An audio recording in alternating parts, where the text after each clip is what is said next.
Hi friends, ఇది Redmi note 7S, note 7 pro, note 7S అన్నీ ఒకలానే ఉంటాయి.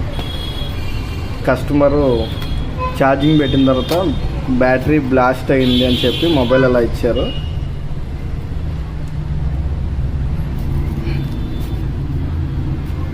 దీనికి బ్యాక్ డోరు, డిస్ప్లే, ఫ్రేము అన్నీ మార్చాలి.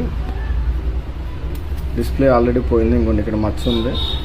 బ్యాటరీ పేలిందంటే ఇంకా మ్యాక్స్ ఏం పనిచి ఒక మదర్ బోర్డు ఒకటే వర్క్ అవుతుంది. ఇప్పుడు వరకు సెల్ కూడా ఎవరో ఓపెన్ చేయలేదు, ఏ కంప్లైంట్ మీద కూడా రిపేర్ ఓపెన్ చేయలేదు. సో నేను ఈ మొబైల్ కొత్త మొబైల్లా చేసి మీకు మళ్ళీ చూపిస్తాను.